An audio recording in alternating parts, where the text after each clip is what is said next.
오늘 대림절 세 번째 주일을 우리가 맞이했습니다. 대림절이 한 주간씩 이렇게 지나가면서 기다림의 시간이 깊어지고 오시기로 약속된 그분에 관한 말씀들을 전해 들으면서 기다리는 것이 배움의 기간이다, 이렇게 말한 헨리 나웬의 고백에 공감이 가기도 합니다. 대개 기다림에는 조바심이 동반되죠. 이 기다림이 의미 없이 끝나는 건 아닐까. 그러면서 기대만큼 초조함, 또 조바심, 이런 것이 우리 내면에 피어오르게 되는데, 헨리 나웬은 영원한 계절에서 이렇게 말합니다. 나는 그렇게 생각하지 않는다. 대림절은 장차 일어난 그 어떤 아름다운 광경에 대한 기대 때문에 내적 초조함을 일으키지는 않는다. 반대로 내적 평온과 기쁨을 심화시킨다. 기다리고 있는 그분이 이미 오신 분으로서 내 마음의 고요 속에서 말씀하고 계심을 알기 때문이다. 어머니는 자기 뱃속에서 자라는 아기를 감각적으로 느끼기에 출산하는 날 놀라는 일이 없다. 오히려 기다림 속에서 이미 알게 된 그 아기를 기쁨으로 받아들인다. 그렇듯이 우리도 이 대림절 기다림 속에서 알게 된 예수 그리스도를 기쁨으로 받아들이고 또 그분을 내 존재의 중심에 영접해 드리는 것이기 때문에 이 대림절은 초조함보다는 설렘이 깊어가는 시간이고, 그런 만큼 그 기다림과 설렘 속에서 나의 내면을 단장해 가는 그런 시간이기도 하겠습니다. 오늘 성서 일과는 우리 모두를 바로 그 기다림과 또 기다림에 따른 설렘의 시간으로 초청하고 있습니다. 구약 성경에서 이사야 선지자는 하나님이 오셔서 당신의 백성들을 구원하실 것이다. 그때 맹인의 눈이 밝을 것이며 못 듣는 사람의 귀가 열릴 것이며, 그때 저는 자는 사슴같이 뛸 것이며 말 못하는 자의 혀는 노래하리니 이는 광야에서 물이 솟겠고 사막에서 시내가 흐를 것임이라. 그렇게 예언합니다. 복음서에서 예수님은 옥에 갇힌 세례 요한이 제자들을 당신께 보내서 오실 그분이 당신이 맞습니까? 아니면 우리가 다른 분을 기다려야 됩니까? 라고 물을 때 너희가 가서 듣고 보는 것을 요한에게 알리라고. 오늘 구약의 말씀 5절과 6절에서 이사야 선지자가 예언했던 그대로 제자들에게 가서 요한에게 이 사실을 알리라고 이야기를 해줍니다. 가난한 자에게 복음이 전파되는, 맹인이 보며 못 듣는 자가 들으며 저는 자가 사슴같이 뛰며 가난한 자에게 복음이 전파되는 역사가 지금 당신을 통해서 성취되고 있다. 이사야 선지자가 예언했던 그 예언이 지금 당신을 통해서 성취되고 있다. 그것을 요한에게 알려주라는 겁니다. 광야에 외치는 소리로서 낙타털옷을 입고 메뚜기와 석청을 먹으면서 예수 그리스도를 통해서 도래하는 천국을 맞이하기 위해서 철저하게 회개할 것, 그리고 회개에 합당한 열매를 맺을 것을 그렇게 간절하게 호소했던 세례 요한이고 보면, 요한이 옥중에서 보여주고 있는 이 초조한 모습은 한편으로는 참 낯설기도 하고 한편으로는 연민을 느끼게 하는 그런 모습입니다. 그러면서 또 한편으로는 지금 요한이 보이고 있는 이 초조함과 이 조바심에서 오늘 내가 가지고 있는 초조함과 내가 가지고 있는 조바심도 오버랩되고 있고, 그래서 요한이 가지고 있는 이 초조함이 참 공감되는 그런 오늘이기도 합니다. 어쩌면 그 공감이 동시대 사람들에게 있어서나 또 그 이후 시대 사도들에게 있어서도 마찬가지였기 때문에 훗날 사도 야고보는 오늘 서신서의 말씀에서 이렇게 간절하게 당부하는 건지도 모르겠어요. 보라, 농부가 땅에서 나는 귀한 열매를 바라고 길이 참아 이른 비와 늦은 비를 기다리나니 너희도 길이 참고 마음을 굳건하게 하라. 주의 강림이 가까우시니라. 어떻습니까? 지금 여러분의 마음은 이렇게 대림절이 한 주간씩 깊어가면서 이미 오신 예수님, 또 다시 오실 예수님, 그 기대감과 설렘 속에서 행복함으로 여러분 안에 머물러지고 있습니까? 아니면 여전히 지금 이 자리에 앉아서 예배하고 있고 지금 대림절기를 지나가고 있으면서도 세상 사람들과 똑같은 염려와 초조함으로 타들어가고 계십니까? 구약 성경에서 이사야 선지자는 이렇게 말씀합니다. 광야와 메마른 땅이 기뻐하며 사막이 백합화 같이 피어 즐거워하며 무성하게 피어 기쁜 노래로 즐거워하며 레바논의 영광과 갈멜과 사론의 아름다움을 얻을 것이라. 그것들이 여호와의 영광 곧 우리 하나님의 아름다움을 보리로다. 우리는 이 말씀을 읽으면서 이사야 선지자가 사람들에게 희망을 주기 위해서 정말 안간 힘을 다하고 있다는 것을 느낄 수 있습니다. 이사야가 말하는 희망의 근거는 철저하게 하나님께 있습니다. 지금 이스라엘 사람들은 폐허 위에 서 있어요. 치열했던 에돔과의 전쟁이 그들을 광야 메마른 땅에 궁핍하게 놓이게 하고 말았습니다. 그러나 이사야 선지자는 그 폐허 위에서 사막이 백합처럼 피어나는 이상을 보여주고 그러면서 그 가운데 드러나는 하나님의 아름다움을 선포하고 있어요.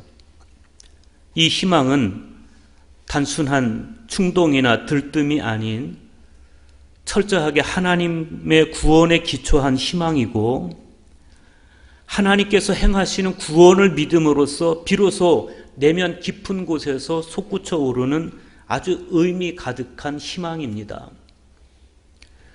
따라서 이 희망은 이사야 선지자가 예언하고 있는 이 희망은 사람이 획득한 희망이 아니고 하나님께로부터 베풀어지는 희망이고 이미 그 자체로서 구원의 열매요 구원의 징표인 희망입니다. 이사야는 계속해서 이렇게 말씀합니다. 너희는 약한 손을 강하게 하며 떨리는 무릎을 굳게 하며 겁내는 자들에게 이르기를 굳세어라 두려워하지 말라. 보라 너희 하나님이 오사 보복하시며 갚아주실 것이라. 하나님이 오사 너희를 구하시리라. 약한 손, 떨리는 무릎, 이것은 어지간한 걱정이나 염려에서 오는 현상이 아닙니다.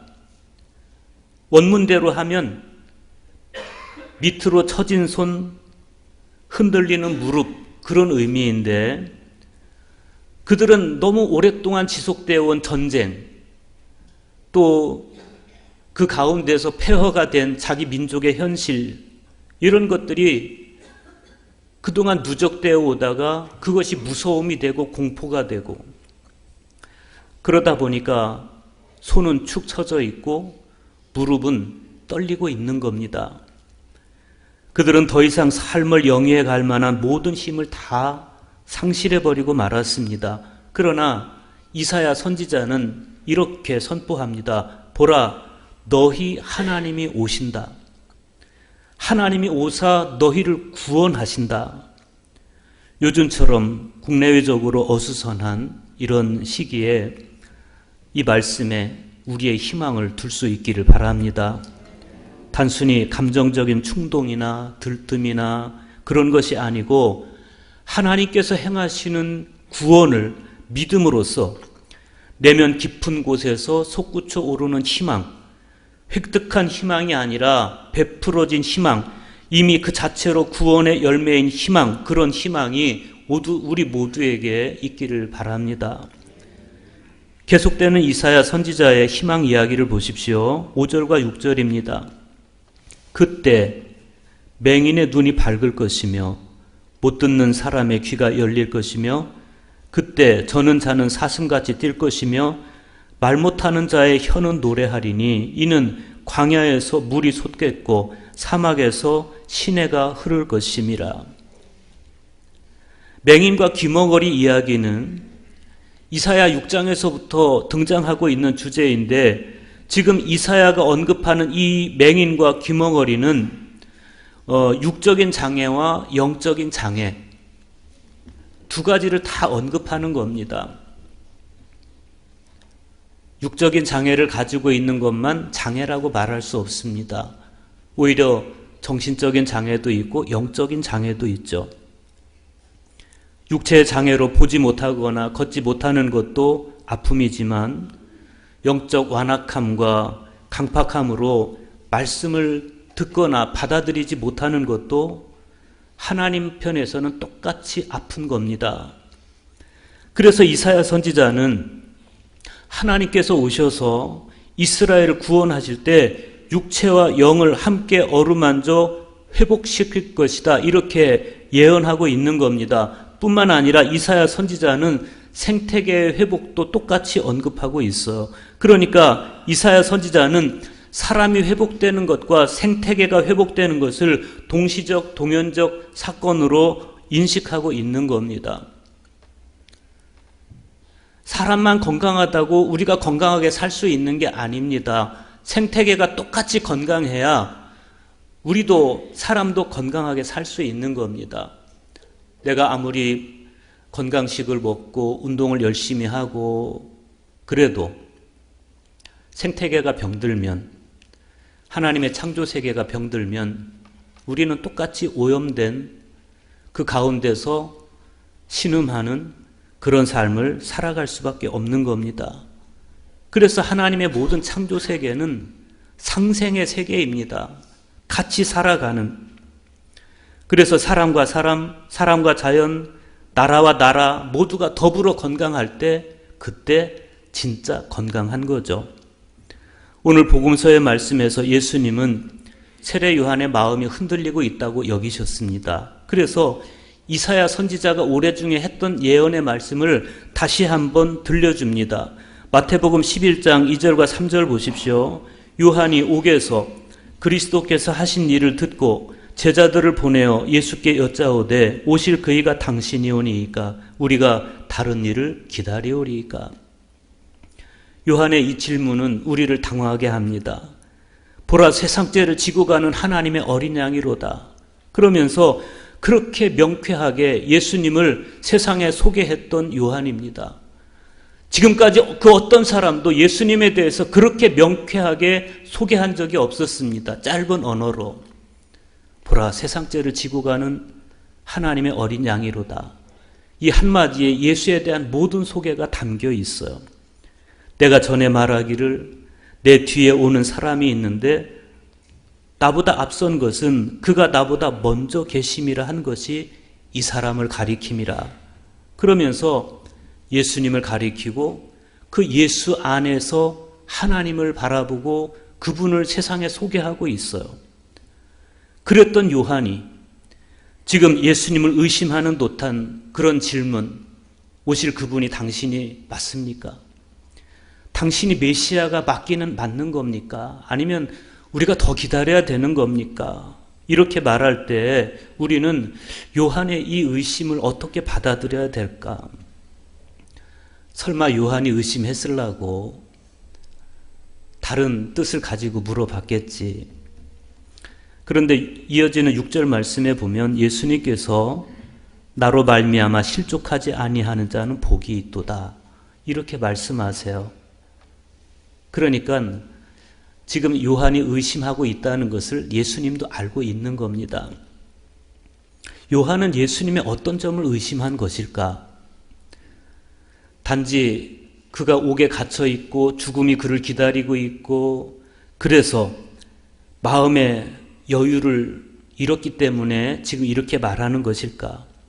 실제로 지금 요한은 감옥에 갇혀서 죽음을 기다리고 있습니다. 헤롯이 요한을 사해 동쪽에 있는 마케루스 요새에 있는 감옥에 가뒀습니다. 그 주변은 황망한 사막입니다. 도망갈래야 도망갈 수도 없습니다. 그곳에 갇혀 있다는 것은 곧 죽은 것이나 다름이 없는 것인데, 그런데 정작 그렇게 갇혀 있는 이 요한을 괴롭히고 있는 것은 지금 내가 옥에 갇혀 있다든지 나에게 죽음이 임박해 오고 있다든지 이런 자기 신상에 관한 문제가 아니었습니다. 요한이 제자들을 예수님께 보낸 시점은 제자들이 요한을 찾아와서 예수님의 근황을 전했던 그 직후에 있었던 일이에요. 요한은 감옥에 갇히기 전까지는 그리스도에 대한 힘찬 모습을 전했었습니다. 요한이 증언했던 메시아는 성령과 불로 세례를 베풀고 손에 키를 들고 자기 타작마당의 곡식을 거침없이 가려내는 심판하시는 메시아였습니다. 요한은 메시아 사역의 주제를 심판이라고 봤던 것 같아요. 그런데 제자들이 찾아와서 요한에게 전해주는 예수님의 모습은 자기가 기대했던 그런 모습이 아니었습니다. 세상에 악한 자들을 가려서 좀 통쾌하게 심판하고 약한 사람들을 그로부터 좀 구해내는 하나님의 공의를 속 시원하게 이 세상 속에서 실현해가는 그런 세상을 요한은 원했습니다. 그런데 예수님께서는 그렇게 하시지 않았습니다. 현실적으로 사회 속에서 자기들을 괴롭혔던 그 시대 속에 적폐 중에 적폐였던 세리들과 어울리면서 그들에게 구원을 선포하고, 삭개오 같은 사람, 악랄한 그런 사람, 이 집에 하나님의 구원이 이르렀다고, 이 사람도 아브라함의 자손이라고 이렇게 선포하는 그런 모습을 볼 때 요한의 속은 뒤집어지는 거죠. 그렇지 않겠습니까? 메시아 사역에 대한 이해의 다름, 요한은 바로 여기서부터, 이 지점에서부터 흔들리기 시작합니다. 요한의 이런 모습은 우리로 하여금 예수 그리스도에 대한 어떤 선입견을 미리 구축하지 말고, 그리고 예수님을 바라봐야 될 것을 요청하고 있습니다. 우리는 예수님을 내가 바라는 예수가 아닌 있는 그대로, 나타난 그대로의 예수님으로 받아들여야 되고 믿어야 되고 순종할 수 있어야 됩니다. 분명히 우리 입장에서는 마구간에서 태어나신 예수, 그렇게 비천하고 나약한 그 예수의 모습보다는 힘있고 능력 있는, 세상의 악한 사람들을 심판하시는 그런 예수님의 모습이 훨씬 더 대하기 쉬운, 우리가 기대하는 그런 모습이죠. 그러나 오늘 요한의 이 질문은 역설적으로 나타난 그대로의 예수님 모습이 오늘 내가 받아들여야 되는 예수님의 모습이라고, 그리고 내가 따라야 되는 예수의 모습이라고 우리에게 보여주고 있습니다. 그런데 중요한 것은 요한이 그렇게 실망하는 것과 무관하게 예수 그리스도의 말씀이 마태의 진술에 의해서 더욱 부각되고 있다는 것을 우리가 보는 겁니다. 요한이 제자들을 통해서 다시 전해들은 대답은 인간 예수가 행하는 일에 관한 것이 아니고 메시아이신 그리스도께서 하시는 일이었습니다. 마태복음 11장 4절과 5절 보십시오. 너희가 가서 듣고 보는 것을 요한에게 알리되 맹인이 보며 못 걷는 사람이 걸으며 나병 환자가 깨끗함을 받으며 못 듣는 자가 들으며 죽은 자가 살아나며 가난한 자에게 복음이 전파된다 하라. 우리는 주님의 이 말씀이 오늘 구약에서 선포한 이사야의 예언과 일치하고 있다는 사실을 눈여겨봐야 됩니다. 이사야의 예언이 어떻습니까? 맹인의 눈이 밝아지고 못 듣는 사람의 귀가 열리고 저는 자는 사슴같이 뛸 것이며 말 못하는 자의 혀는 노래하게 된다. 그런 것이었어요. 그러고 보면 애초에 이사야가 노래했던 메시아는 요한이 기대했던 심판의 메시아 그런 모습이 아니었습니다. 오히려 이사야가 예언했던 메시아는 꺼져가는 심지도 끄지 아니하시는, 꺼져가는 등불도 끄지 아니하시는 긍휼의 메시아, 사랑의 메시아였습니다. 그렇게 예언했던 이사야의 예언이 지금 나를 통해서 이루어지고 있다는 것, 그것을 가서 요한에게 말해줄래? 이런 거죠. 그러고 보면 요한은 구약에서 선지자들이 예언했던 메시아관이 아니라 자기만의 메시아관을 가지고 있었어요. 지금 요한의 위기는 그가 감옥에 갇혀 있는 게 아니고 내 생각과 다른 예수님이었습니다. 그게 위기였습니다. 이 문제를 좀 더 깊이 들여다보겠습니다. 요한이 지금 이 의심으로부터 근본적으로 벗어나려면 율법의 한계에서 벗어날 필요가 있었습니다. 율법의 한계를 극복할 필요가 있었습니다. 요한은 구약시대의 마지막 인물입니다. 다시 말하면 요한은 마지막 율법으로서 복음을 세상에 소개하는 그런 역할을 맡고 있습니다. 그는 복음을 세상에 소개하는 소리였습니다. 요한복음 1장 7절은 요한의 인물을 이렇게 밝힙니다. 그가 세상에 왔으니 곧 빛에 대하여 증언하고 모든 사람이 자기로 말미암아 믿게 하려 함이라. 이 말씀에 의하면 요한의 임무는 빛을 소개하고 믿게 하는 것이었습니다. 그러니까 요한이 외쳤던 논리대로 다시 말하면 율법 다음에 세상에 비치는 빛은 복음이었고 율법은 복음의 신발끈을 풀기도 감당할 수 없는 것이고 율법은 쇠해야 하고 복음은 흥해야 하는 겁니다. 그러나 요한은 아직 율법 안에 갇혀 있습니다. 아직 요한의 마음은 율법의 지배를 받고 있습니다. 마치 그가 마케루스의 감옥에 갇혀 있었던 것처럼, 마케루스의 쇠창살이 그를 감금하고 있었던 것처럼 요한은 심판이라는 율법의 쇠창살에 아직 여전히 갇혀 있는 모습입니다. 율법의 한계는요, 구원을 말할 수 없다는 거예요. 율법의 한계는 용서를 말할 수 없다는 것, 율법은 끝까지 사랑을 말할 수 없다는 것, 그것이죠. 율법의 역할은 뭡니까? 심판이에요. 율법은 법이에요. 법대로 심판하는 거예요. 그런 의미에서 세례 요한도 예수님과 복음에 대해서 다시 한번 성찰할 필요가 있었다는 겁니다. 주님은 말씀하십니다. 나로 말미암아 실족하지 아니하는 자는 복이 있도다. 요한에게 하시는 말씀입니다. 마틴 루터는 예수님의 이 말씀을 이렇게 번역했습니다. 나에게 화를 내지 않는 자는 복이 있도다.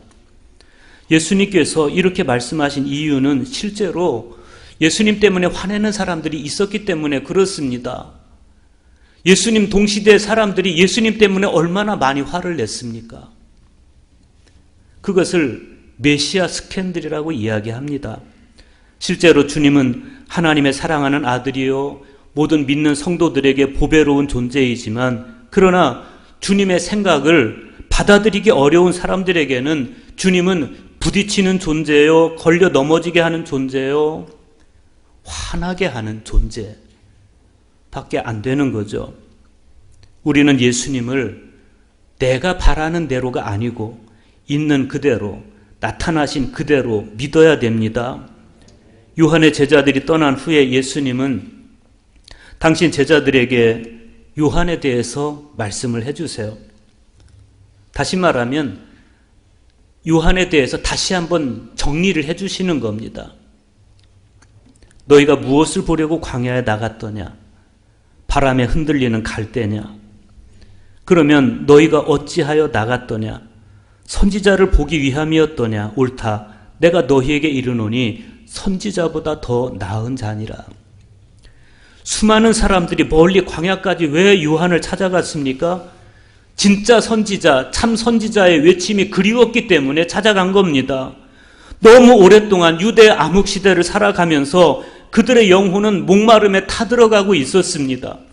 그 목마름이 아니라면 그렇게 거칠고 척박한 이 광야까지 굳이 요한을 찾아갈 이유가 없었던 거죠. 사람은 자기의 내면, 숨겨진 자기 실상이 폭로되는 것, 그것을 한편으로는 두려워하지만 그러나 한편으로는 회개하기를 원하는 겁니다. 나의 낡은 자아가 찢겨나가고 나의 거짓된 자아가 찢겨나가고 새로운 자아, 하나님 안에서 진짜 나를 찾고 싶은 마음. 그 마음은 어떤 마음입니까? 마치 연어가 고향을 찾아가듯이 영혼의 고향이신, 영혼의 본향이신 하나님을 향하도록 우리가 창조되었기 때문에 그런 거죠. 우리는 그 목마름 때문에 누군가를 찾아가는 겁니다. 그래서 니고데모도 밤중에 예수님을 찾아갔던 겁니다. 그런 면에서 봤을 때 세례 요한을 찾아서 광야까지 갔던 사람들은 참 잘 간 거죠. 잘 간 겁니다. 그들은 그 광야에서 무엇을 보았습니까? 선지자보다 더 나은 자요, 여자가 낳은 자 중에 가장 큰 이인 세례 요한을 마침내 만날 수 있었고, 회개하라 천국이 가까이 왔느니라 이 말씀을 듣고 회개할 수 있었고, 회개의 세례도 받을 수가 있었습니다. 그리고 회개에 합당한 열매도 이제 맺어갈 수 있게 된 겁니다. 요한이 그런 사람이었습니다. 그런데 그렇게 큰 사람, 여자가 낳은 자 중에 가장 큰 사람인데 그럼에도 불구하고 주님은 요한에 대해서 또 이렇게 말씀하세요. 그러나 천국에서는 극히 작은 자라도 그보다 크니라. 물론 이 말씀은 아직 율법 안에 있는 요한의 실존에 대한 말씀이지 요한을 비하해서 그렇게 말씀하신 건 아니에요. 그러나 요한이 지금처럼 끝까지 율법의 시각을 고집하고 심판으로서의 메시아를 고집하고 그 시각을 버릴 수 없다면 요한은 흔들리는 갈대에 지나지 않는다라는 것을 지금 주님은 말씀하고 계시는 겁니다.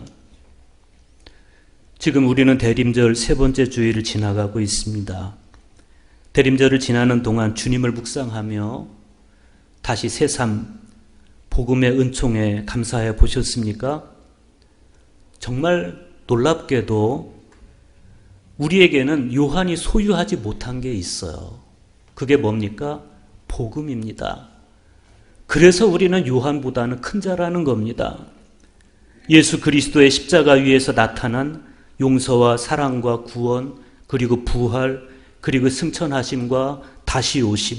적어도 우리가 이 예수 그리스도의 복음을 알고 이 복음 안에서 천국을 향해 가고 있는 성도라면 우리는 분명 세례 요한보다는 큰 자인 것이 맞습니다. 우리는 이 믿음의 시선과 기다림의 설렘을 우리 가슴에서 멀리 떨어뜨리면 안 됩니다. 오늘 서신서의 말씀에서 사도 야고보는 이렇게 말씀합니다. 야고보서 5장 7절과 8절입니다. 그러므로 형제들아 주께서 강림하시기까지 길이 참으라. 보라 농부가 땅에서 나는 귀한 열매를 바라고 길이 참아 이른 비와 늦은 비를 기다리나니 너희도 길이 참고 마음을 굳건하게 하라. 주의 강림이 가까우시니라. 농부는 밭을 고르고 씨앗을 뿌린 후에 왜 이렇게 씨앗이 나지 않지? 왜 이렇게 씨앗이 안 나는 거야? 이러면서 조바심하지 않아요. 왜 그렇습니까? 때가 오면 하나님께서 이른 비를 뿌려주시고 때가 되면 늦은 비를 뿌려주시고 그 비를 먹으면서 씨앗이 싹을 틔우고 때가 되면 열매 맺을 것을 농부는 알고 있기 때문에 그래요. 이 믿음은 무엇에 대한 믿음입니까? 창조주 하나님에 대한 믿음입니다. 흙을 믿거나 땅에 심겨진 씨앗을 믿는 게 아닙니다.